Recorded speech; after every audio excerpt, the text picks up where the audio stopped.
Yeah. Jeez, look, I wanted to say that, do I have to share screen? Oh, yeah, yeah. Okay. No, Hey everyone, can y'all hear me? You're not going to come out because I've closed my video. All right. I'll be back in just 2 seconds here. Gonna go grab some water real quick and then we will get going.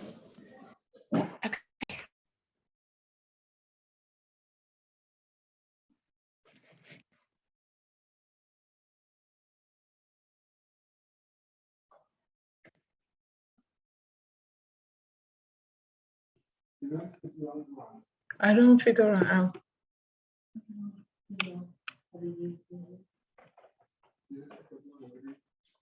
No, it's fine.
All right.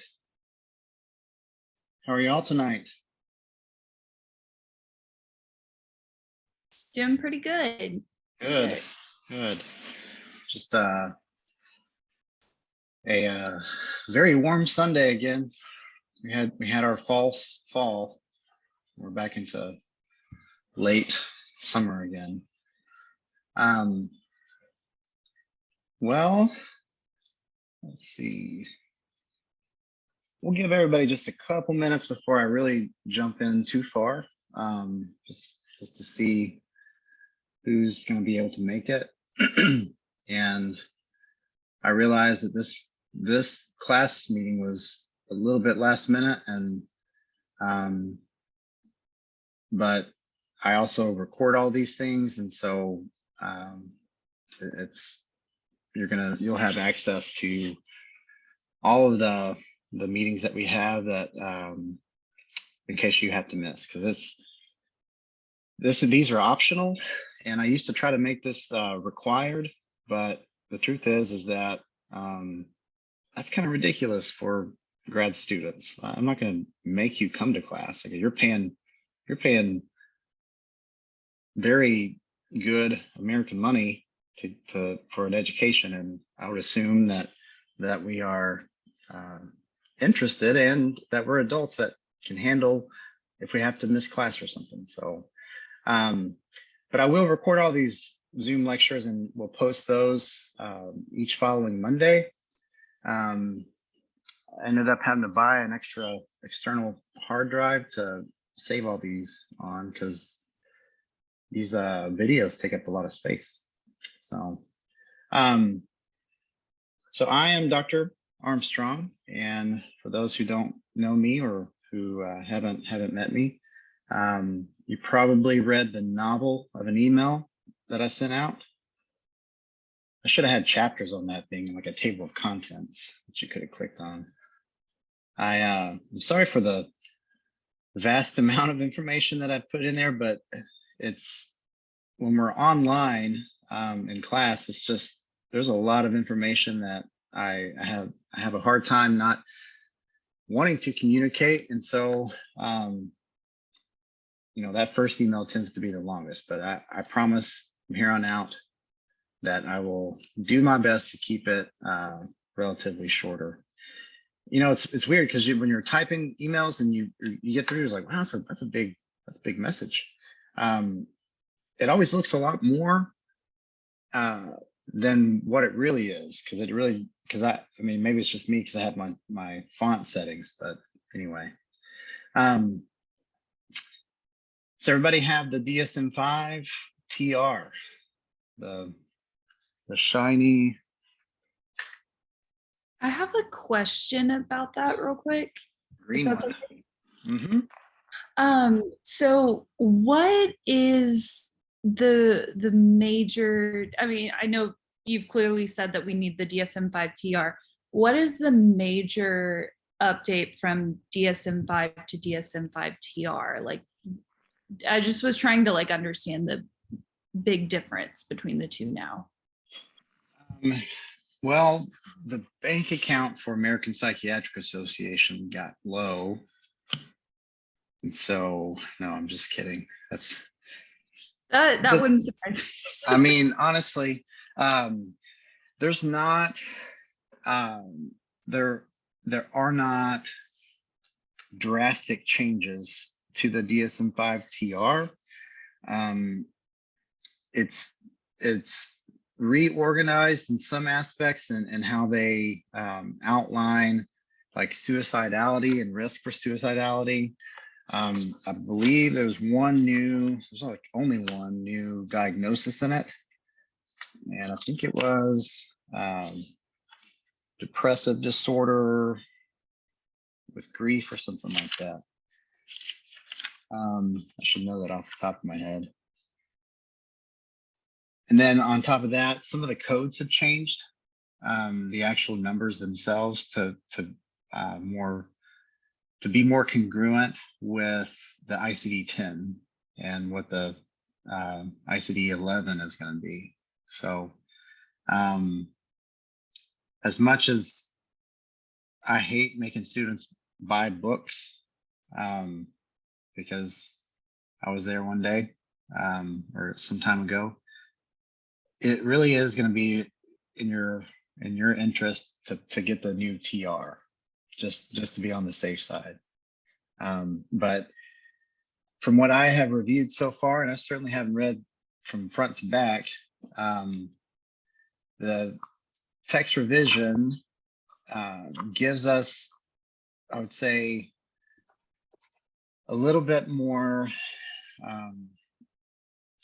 visual organization to how they've got it all outlined, and they've included, they didn't talk about this in the introduction, but they've also included some updated neuroscience like integration.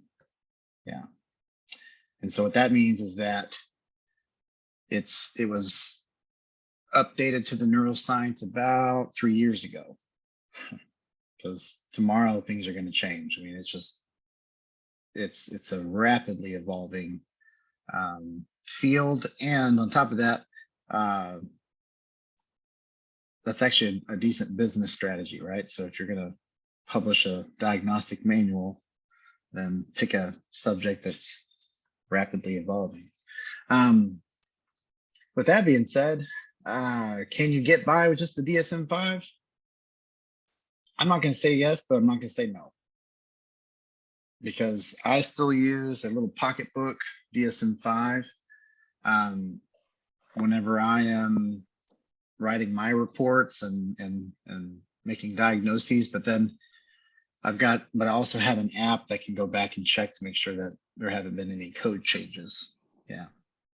So Dr. Armstrong, I have a quick question with regards to the textbook. Yes. Will this be good? Because I used this in your previous class, the adult psychopathology class. Uh-huh. Is Yeah, this so going that to help me in this class? I'm just trying to cut back on cost for books. I Right. have some very expensive books this session, so I'm hanging on this. Is this going to help me? so that's what we were just talking about. So I would highly recommend getting the new updated version, the green one. Okay, mine is this. Yeah, that's the old one. I was able to survive the previous class with this. Is that? And here's the thing, like I said, you probably can, you probably can do okay in the class. For your own like long-term purposes, you're going to need it at some point, the updated version. Exactly. But I'll also let you know that the tests last semester weren't yet updated as much as I wanted them to be in accordance with this guy. New edition. Okay. Right. So I have a suggestion. Can I suggest something? yeah.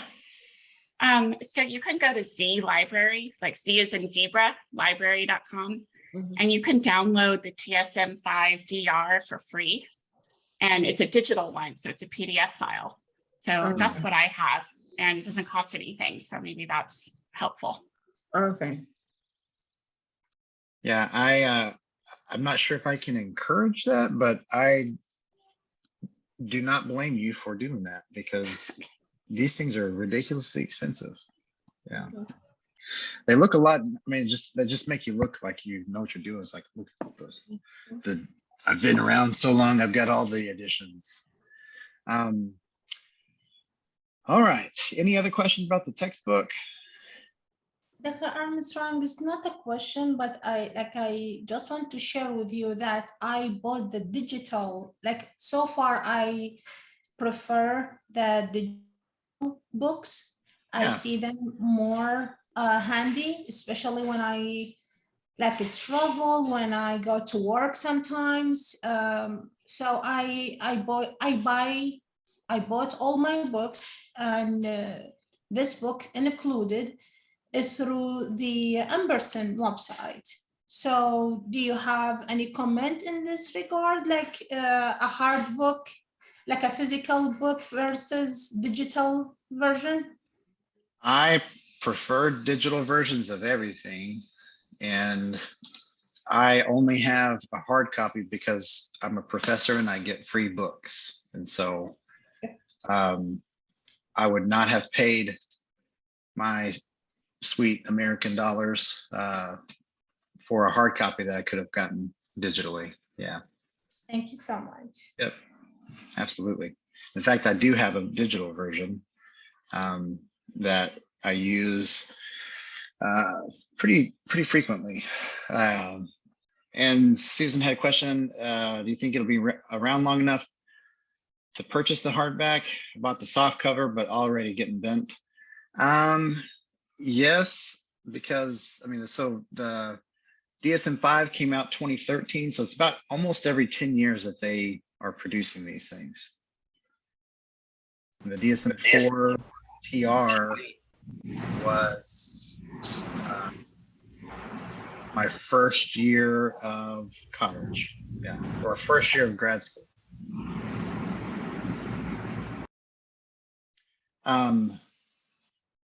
All right. Well, let's talk about kind of the game plan for tonight. And I'm gonna share my screen with you somewhere. There you go. All right. Can y'all see that okay? And what you see there, do you only see that this Moodle website? You don't see the PowerPoint slides, right? Right. Okay, because I've got a humongous monitor. I'm not like bragging. It's a lot easier whenever I'm reviewing records and stuff. But And so I've got my screen split into like 3 different ways. And so, yeah, just making sure.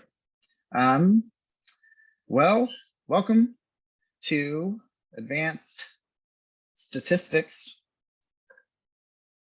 Yeah, just kidding, just keeping y'all awake.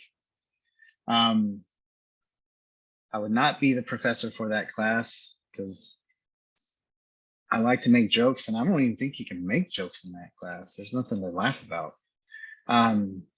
So child and adolescent psychopathology is our course for this semester, and I'm really excited because I finally feel like I've gotten my life in order a little bit here to make this class and my other adult and geriatric psychopathology course the way I want them to be.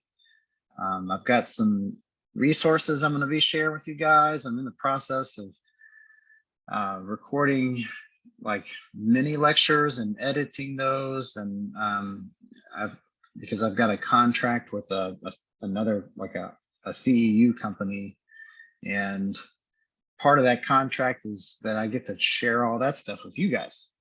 And so it'll be just $100 a piece every time you watch it. Just kidding. Just write checks. But what I'd like to do tonight is I want to walk us through, just briefly re-review what was all emailed out this past week and talk about the assignments, make sure everybody's okay with that. And then we're going to jump pretty quickly into talking about the brain and neurodevelopment. We won't get too far with that, but I do want to present on the fundamentals of neurodevelopment and neuroanatomy and neurophysiology in relation to the rest of this semester, because one thing about this course and the adult course, a lot of folks initially feel overwhelmed with the language, with all the new information. It's just, I mean, that's a real big book that we've got there, right? And there seems to be like a lot of like medical kind of terminology and learning about neurons and all kinds of stuff that you probably didn't think about when you were like, I want to be a counselor someday. You probably didn't necessarily just think, okay, I'm gonna be a brain expert. That's okay if you're feeling that way. It's okay to feel overwhelmed by all the information. At the end of this class, you will feel about 20% better. Not to discourage you, but that's normal for your stage in education. And I'm telling you right now, I probably only feel about 50% there. And I've been in practice for over 10 years now. And it's not that I don't know what I'm talking about. It is that all of this information is so complex and just rapidly evolving that it's impossible for you to get all of it into your brain and utilize it, because by the time you do that, it's already outdated. So take a deep, big breath.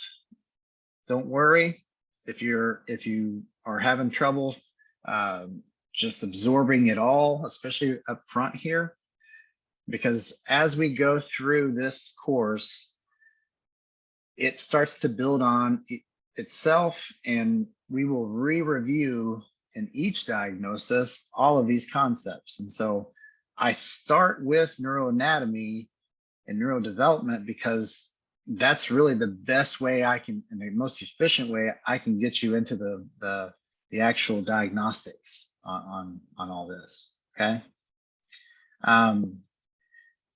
So let me bring up our syllabus. I already had it pulled up. And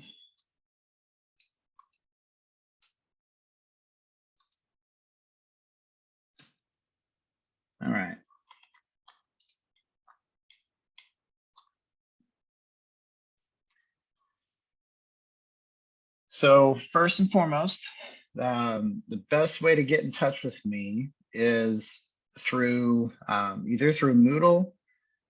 You can message me directly there, or you can email me through the Gmail system at school.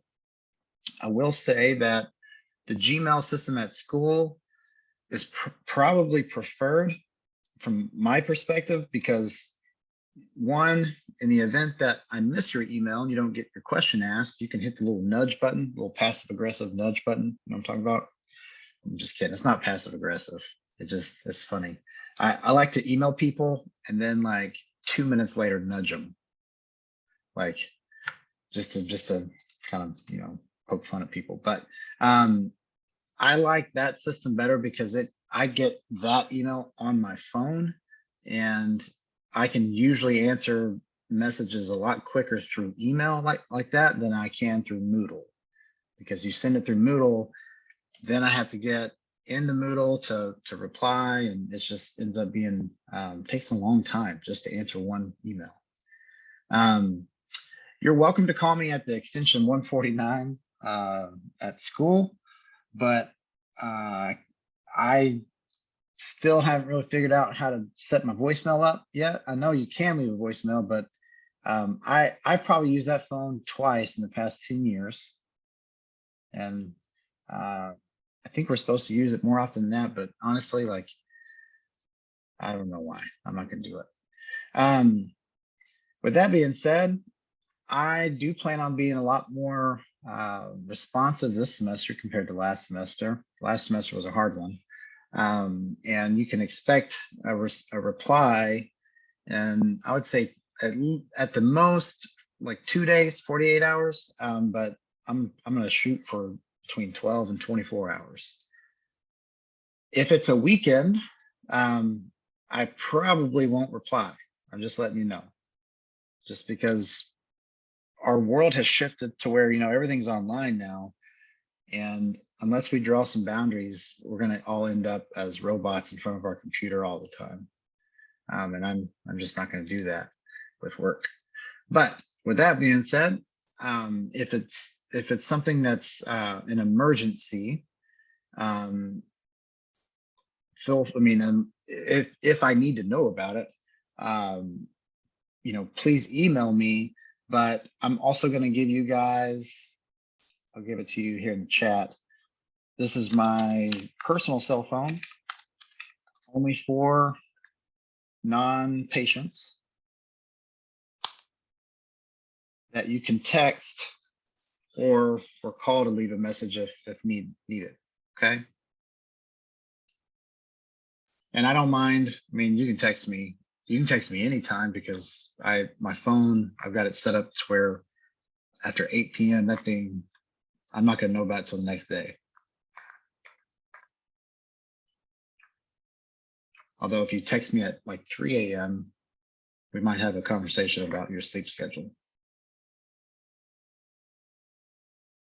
because you're not tired enough. And if you're not, I have an 8 and a 5-year-old you can come babysit. Yeah.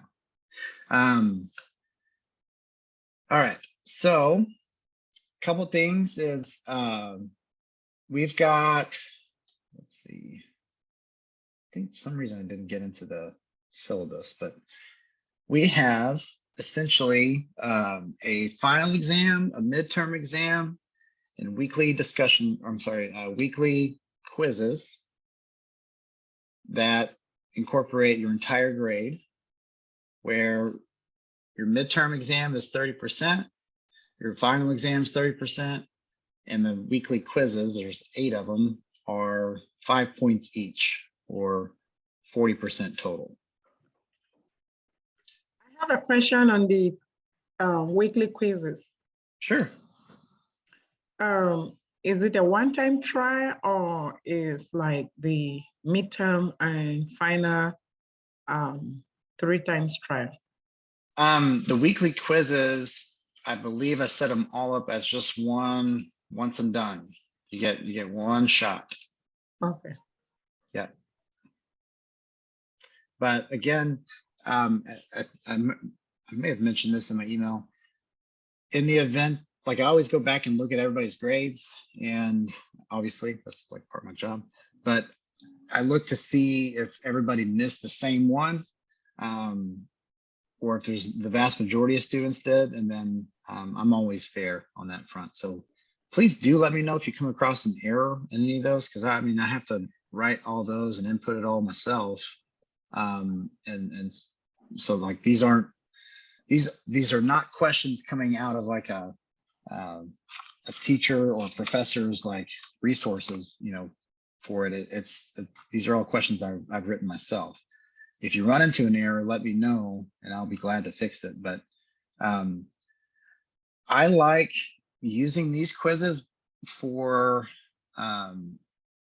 this portion of your grade, because it kind of forces you, it just gives you extra structure to be checking in. And obviously you have until the end of the semester. By the way, I've had students complain about giving them the whole semester to complete these, but I give you the entire semester to complete your midterm, your final exam, and your quizzes. Obviously, you could wait until the last minute. If you decide to do that, I want to remind you that that is not my fault. And it's kind of expected that if you really want to learn in this course, staying on top of the quizzes as we go would be the best way. I understand that life happens and sometimes you can't get it done by certain times, which is why I try to give you as much flexibility as I can by spreading that thing out across the semester. So, but also know that the questions that I've written for your quizzes are directly out of the DSM-5. So like most of them are almost word for word. And it's just like a fill in the blank, or I changed you know, I gave you a definition that, you know, which one's the most accurate definition. And then I just changed one of the words around straight out of the DSM-5. It's kind of getting real nitpicky there, but really it's just forcing you to actually have to open up the book. And you should anyway, because it smells nice. When you buy new books, they smell nice. So as far as the, oh, sorry. No, you're good. Yeah, I wanted to add to more on to the question which I asked about the quizzes. So if a student chooses to do the quizzes weekly, does that apply to our weekly readings? And secondly, are the quizzes multiple choice, or do we have to Fill in the blank or something? Short answer. Yeah. Right. No, so I'm not sure what you mean by weekly reading. The weekly reading is just the schedule of what we're going to be covering each week in the DSM-5. Yes, that's what I mean. Like what we're going to be covering each week is in the quiz. In relation, if a student chooses to do the quizzes weekly, instead to carry it over at the very end of the session. Right. So like, does that apply to the readings for that week? I don't know if that makes sense. Yep. So the quizzes for each week are, the questions come straight out of the same chapters of the DSM-5 that we're covering that week. Correct. Yeah, that's what I'm asking. Yep. And the other question was, is multiple choice? Multiple choice, or they're all multiple choice. Okay. Yep. So just to clarify, oh, you still have a question? I'm sorry. How many questions do we expect? Is it like the 30 to 40 that you mentioned for midterm, or is different? No, each quiz is 5 questions. All right, thank you. Yep. Somebody else had a question? Yeah, just real quick. So to clarify, so week 2 quiz, that would go over what you have here for week 2, contemporary diagnostic and treatment of intellectual development disorder, language disorders. We would expect that to be on quiz 2, or would some of the stuff that we covered this week, like the introduction, maybe some of that would be on quiz 2? Because I know the quiz 1 was just if we read the syllabus or not. Right.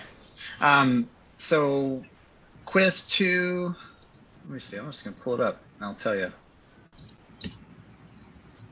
I guess we, if we, quiz 2 straight out of the neurodevelopmental disorders. okay, so that first group of disorders in the DSM. Right. All right. Yep. All right, that's straightforward enough. Thank you. You're welcome. So good questions. Any other questions? All right. So just as a reminder, your quiz 1 just is due. What is that? I had to do like this past Thursday, but that was the wrong date. I think it's the 22nd that I gave you up till. Let me make sure. And the whole purpose of that, honestly, it's not that like I'm going to count off if I'll reopen it for anybody, but it is so I can turn in to the registrar who is actually participating in class and who is not. Because if you don't participate in online courses, we can get in trouble if we don't like check in. Not me, the school can get in trouble for not touching base and trying to make an effort to ensure that they're not just taking your money without, you participating. So, so you don't get in trouble or anything. And if you've missed it, it is still open. And if you somehow miss that, well, I mean, it's open till the 9/22. If you miss that deadline, just email me, let me know, and I can reopen it. Your name might go on the registrar's list there, and they'll just, I don't know what to do. I think they show up at your house at midnight or something and ask you if you're still interested, and then try to sell you some used car insurance, extended warranty. All right. Any other questions about the assignments? The midterm and final, are they also from the DSM? Are those from the slides or a combination, or how do we prepare for those? It's going to be a combination.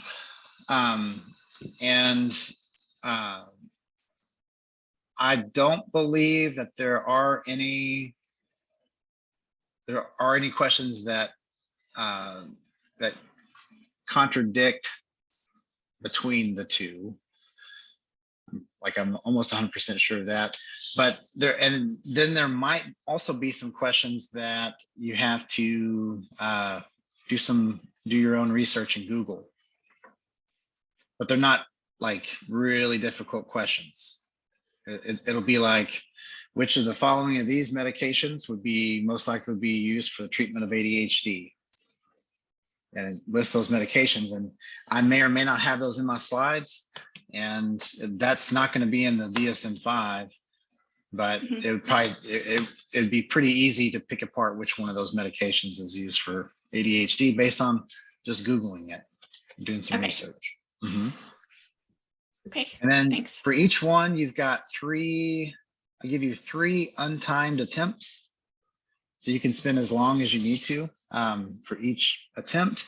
If you make 100 on that first go, unless you just want to, you don't have to retake it.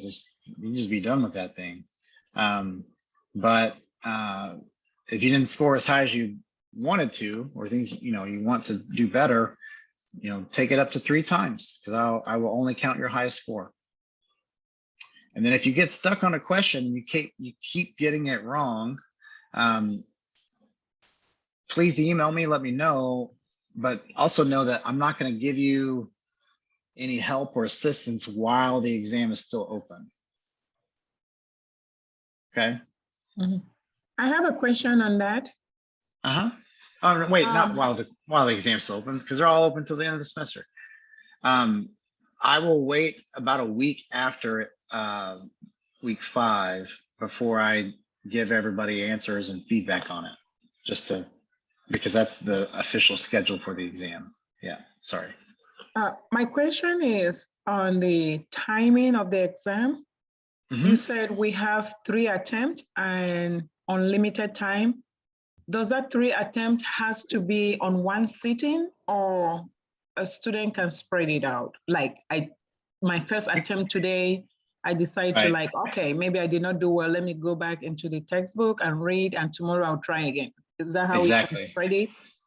Completely. Yep. You've got 3 discrete time or untimed attempts. And so you could try right now. That wouldn't be a bad idea. In fact, that's a decent way to study.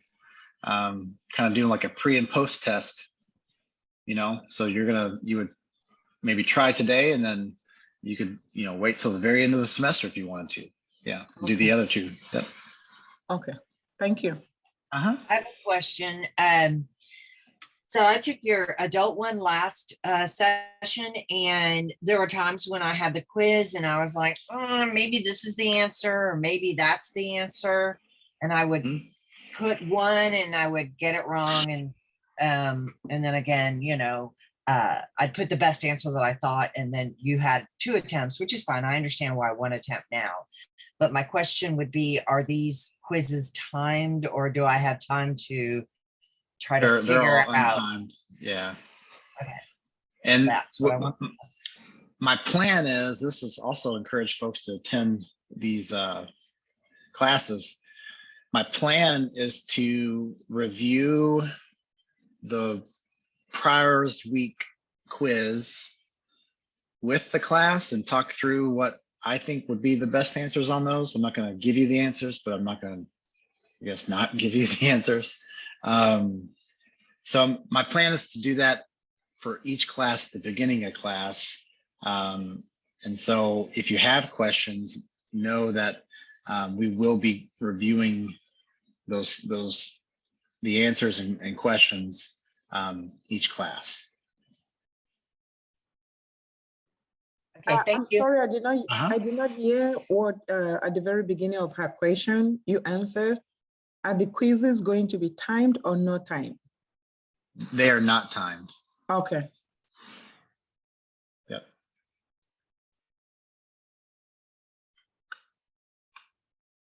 By the way, I love questions. It's a lot easier being like teaching when people ask questions. And so please, by all means, ask away. There are never bad questions. Okay, great, because I have one. Sure. On the quizzes and midterms, I understand they're not timed, but can you like save and exit and come back like on another day? Like say, for instance, I go in today and I start taking a quiz and then I'm like, okay, I really don't have time to finish it. Can I come back tomorrow and do that same session of that quiz? Or do I have to do the entire quiz at once? I think you can save it. I mean, I'm going to double check.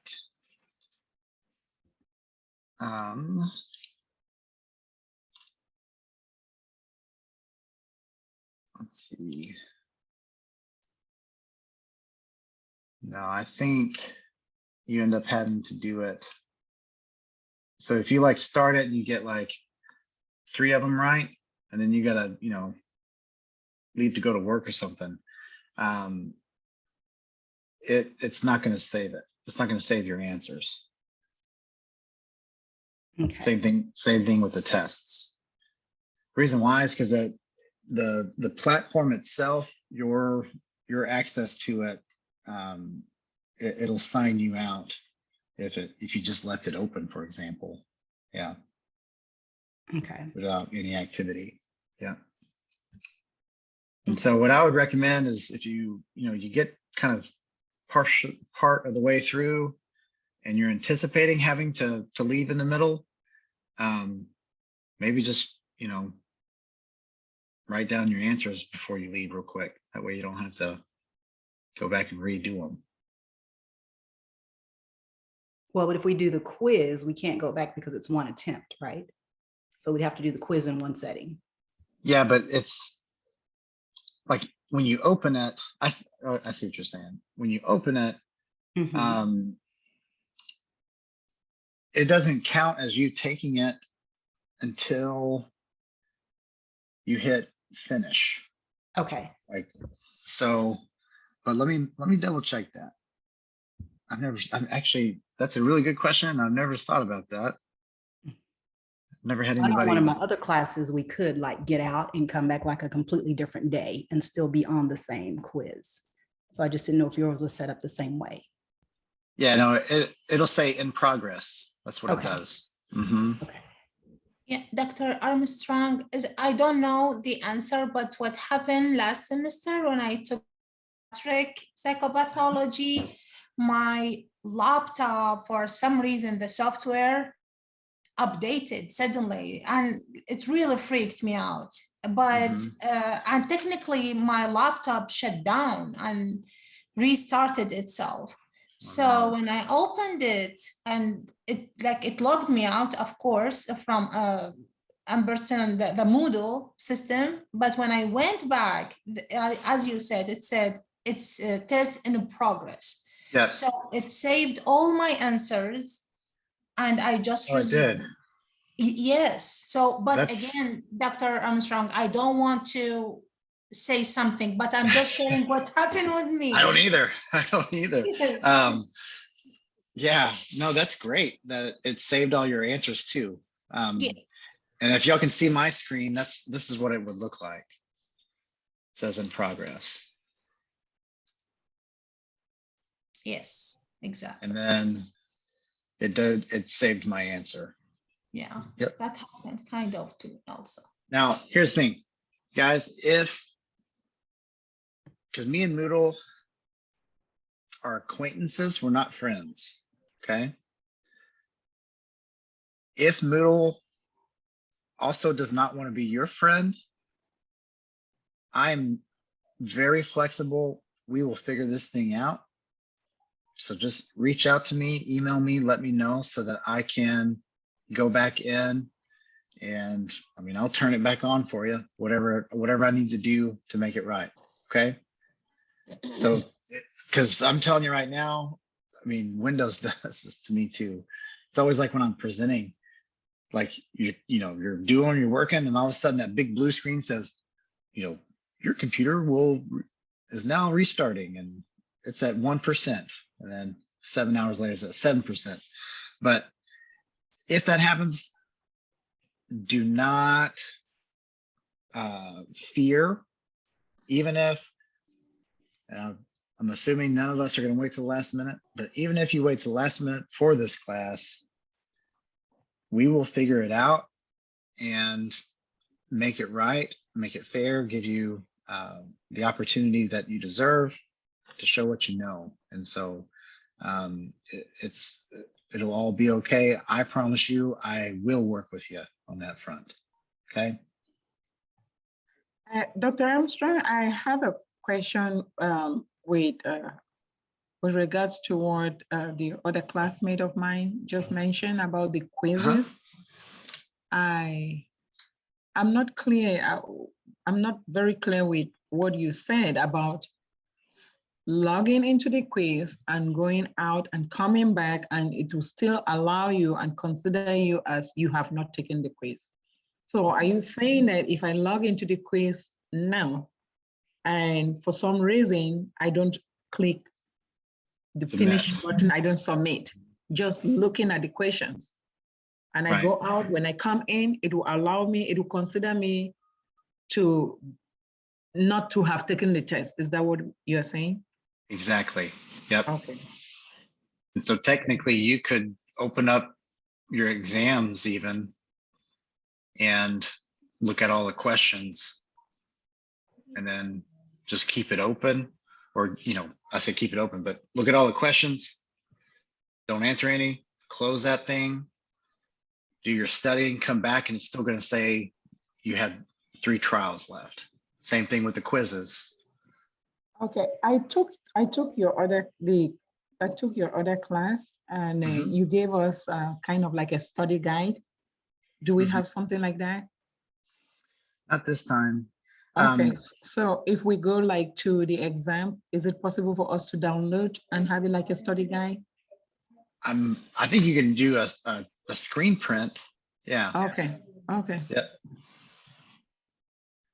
I'm like telling you guys how to get around this stuff. But yeah, I honestly, and I want y'all to know this, it's not that I don't care about your grades, because I do care about your grades. It's just that I want you to know, that these tests that I write, I'm not trying to like be challenging just to be challenging. It's designed to get you familiar with, one, having to rely on yourself to pass an exam that covers material that is sometimes kind of challenging. But two is also to get used to testing for licensure. I try to write my tests in a similar fashion to what you might see on licensure exams. And a lot of times the questions that I write, not, sometimes it's because I just wrote a bad question, but in most cases, if it's kind of confusing, it's intentionally so, because that's how your licensure exams are. And if I can desensitize you now, like systematically, then we can hopefully help you feel more comfortable when you get to the licensure exams. But yeah, if something weird happens with Moodle, just let me know. I've never, not that I can remember, I've never not reopened an exam or a quiz or anything like that, okay? In most cases, I give you the benefit of the doubt. You should also know, though, not that you guys aren't honest, but I can literally see everything that you do in Moodle in my class. So I can see how long did you spend on each question. Did you read my email that I sent out? I can see if you downloaded the PowerPoint slides, if you even clicked on any of the links I gave you or downloaded any of the resources I gave you. I mean, it tells me all of that stuff. So if you do reach out and you forgot something, I probably won't go back and question you, but if I need to, I can. I guess is what I'm saying. So as long as you're putting effort in this course, that's true for all my classes, you will get close to 100 with effort. The learning is going to take place, hopefully, at your, I would say your passion is going to carry you into the learning process. And I'm here to tell you everything I possibly can about what I know about this stuff, but mainly I'm here to facilitate your passion and help you harness all the extra energy that you have about this stuff and help point you in the directions of learning what is the most efficient information to learn and the most reliable. Okay. Along those lines, I think it's week 10. I usually would offer it twice a semester, but I'm just going to do it one time because last time I only had two people show up. But week 10 is an option. They're all optional, but week 10 is a Q&A conversation that you can come and ask me any questions and related to private practice, practicum, internship, licensure, what's the meaning of life, all that kind of stuff. And so it ends up being a really good conversation because it's just practical, not necessarily advice, but just I'll tell you what not to do. How about that? Because I learned a lot of stuff the hard way. Most students who have attended have told me that it's been really helpful whenever they got into the real world, because it helped them understand a little bit of insight about how to negotiate salaries for they want to join a practice later, or if they're gonna start their own practice, kind of just the general outline and framework of what that looks like. So yeah, That's that'll be week 10. And because it's week 10, I don't think I record it. Yeah. I have a quick question. Sure.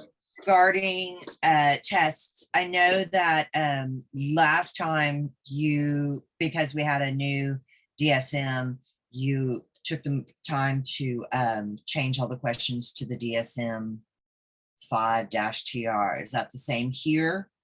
Or Yeah, so I got double checked. So I may be repeating questions. I'm sorry. No, you're good. So the questions from your quizzes and your exam, none of those questions, even though they may say DSM-5, I double checked, by the way, none of those questions ask something that is different now in the DSM-5 TR. Okay. And then the other question, the quizzes are just for the DSM-5, right? Like you did last time. Yep. So one time you tricked us, I remember that. And then the other, usually the quizzes, I mean, not the quizzes, the tests, the midterm and the final are over all of the chapter or the weekly material, correct? Like you had us read some stuff about autism and maybe it wasn't autism, ADHD, that's what it was. And so I found some of that information in there. Mm-hmm. Yeah, so your exam questions will come from the DSM-5 mainly. Some of the information or some of the answers might also be found in my PowerPoint slides or the resources that I've posted. Probably if they're there, in most cases, you can also just find those answers on Google. But if you can't find them either the DSM-5 or in my PowerPoint slides, step 3 would just be doing your own research and tracking it down. But there's not a whole lot that you'll have to do for you those. Usually tell us Google it, so that's what you did last time. So yeah, and most of those questions aren't too tricky. Yeah. Okay. All right. Thank you.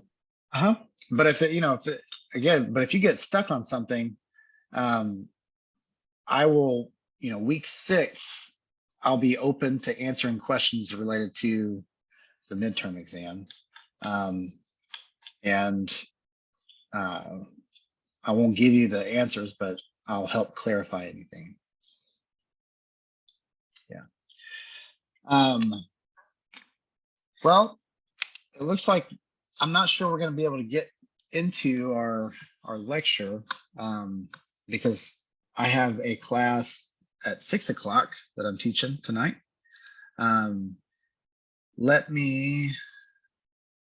We've got about 8 more minutes here. I do want to cover just a few things from our lecture, but I want to make sure because I believe we don't have class next Sunday. And the only reason why we're not doing that next Sunday, that's my dad's birthday and my grandpa, who is turning 92. Yep. And so I just won't be around that Sunday. But we will cover all we need to cover on the October 2nd. And that's when we will be really deep diving into the neurodevelopmental disorders. And what you need to know is I'm posting information that, I'm not going to be lecturing necessarily each week in these meetings. This is going to be a time for you to ask questions about the different diagnoses that we cover, okay? Because the lecture part, I'll say this, I will be presenting information covered in the PowerPoint slides and things like that, but we're going to spend most of our time in our 1-hour meetings giving you the opportunity to ask me questions, to pull out the stuff that's rattling around in my head that I wouldn't otherwise get out unless you ask me those questions. If nobody decides to talk, that's okay. We'll just awkwardly stare at each other for an hour. I'm just kidding. We're not going to do that. I'm too much of an extrovert. Because I can talk to that wall right there, about psychology all day long, I'll just start lecturing if nobody asks any questions. But I can't promise that it'll answer your questions unless you ask me those questions. Okay. Don't worry about the fact that we didn't get to talk much about the brain tonight, because honestly, that stuff is coming. We will go through it in detail. And week 3, the 2nd of October, we will be covering that, and we'll be covering neurodevelopmental disorders. And I think week 3 and week 4, we end up covering neurodevelopmental disorders. And then week 4, we also cover the psychotic disorders, depression, and bipolar. But not because kids can't have depression or psychosis or bipolar, but because those don't make much sense unless we understand thoroughly neurodevelopment and neurodevelopmental disorders. We spend the most time really in this whole semester like integrating neurodevelopmental disorders through all of the diagnoses. Okay. I'm not saying that anxiety can't just exist by itself in childhood, but if anxiety disorder exists long enough in childhood, it will cause a neurodevelopmental disorder. We'll talk about that. With that being said, what other questions do you guys have? I hope I clarified everything with the quizzes and the tests and everything.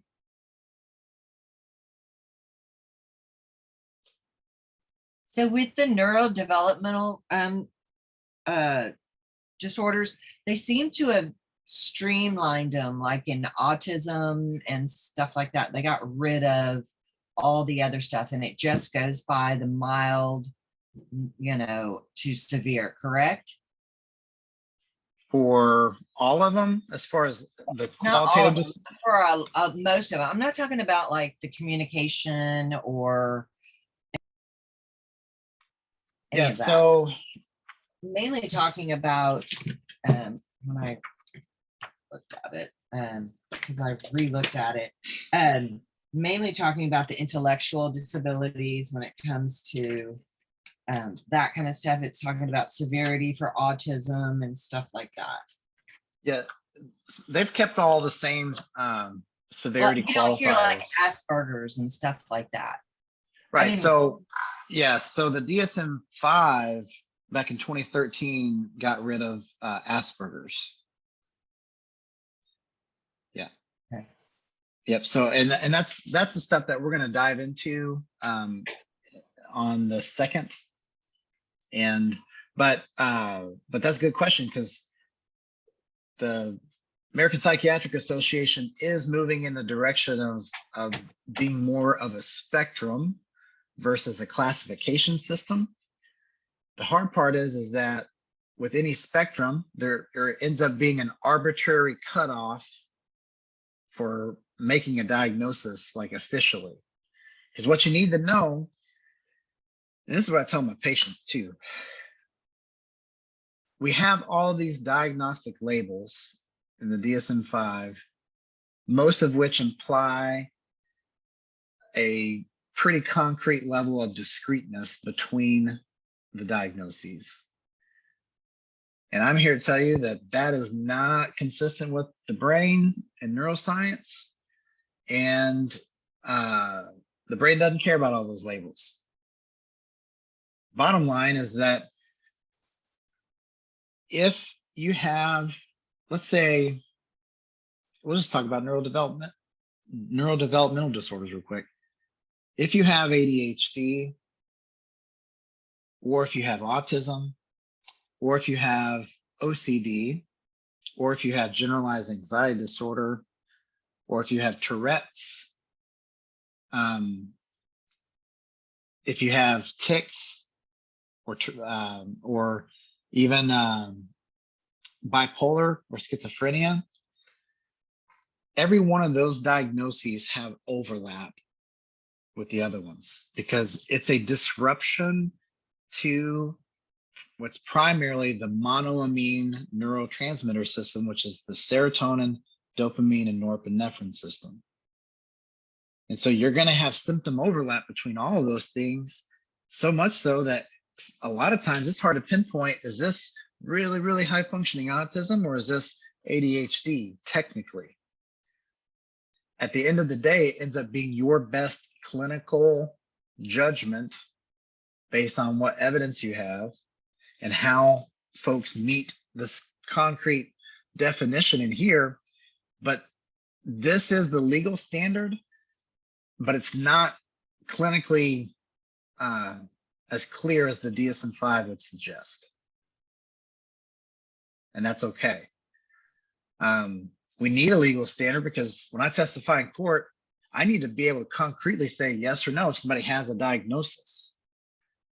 But I also know, and if, you know, a cross-examiner knew what kind of questions they asked me, I also know that those concrete diagnoses aren't as useful as understanding and conceptualizing all this stuff as being kind of a networked way of describing different behaviors, where if you have ADHD, guess what? You're probably going to have more autism traits than the average person out there. And you might have enough at some point to meet that diagnosis. And then guess what? Your frontal lobe keeps developing through early adulthood. So there might be a point in time at which you no longer meet the diagnosis of autism, even though it's supposed to be a lifelong diagnosis. That all sounds wild, I know.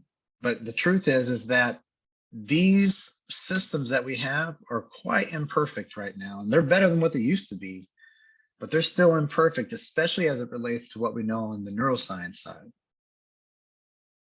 So, but at the same time, it is the gold standard, and the more you know about what it says, the easier and more efficient you will be at conceptualizing what a patient's problem is diagnostically and communicating what you see going on to other providers and helping your clients understand and learn about that diagnosis is one of the best ways to take this shame out of it, all this stuff.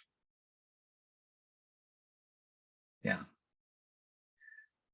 All right, folks, I'm going to have to wrap us up pretty quickly here, but because I've got my other class waiting. I will see you guys on the 2nd of October. My hope is to post, because I'm doing an ADHD like little mini recording this week. I'm doing ADHD and neurodevelopmental disorders. I'm going to try to post that video by the end of next week, just for your review. And so, yeah, we'll go from there. But it was good to see everybody. Looking forward to this semester, and reach out if I can help in any way. And yeah, we will all learn. We'll all be we'll just be the class of psychopaths here. That's how I describe my classes. They're always like, so Dr. Armstrong, what class do you teach? I said, oh, I teach all the adult psychopaths. Yeah. And the child psychopaths sometimes. Well, folks, it was good to see everybody. We'll see you in a couple of weeks here, okay? Thank you so much. Good night, Absolutely. guys. Take care. You too.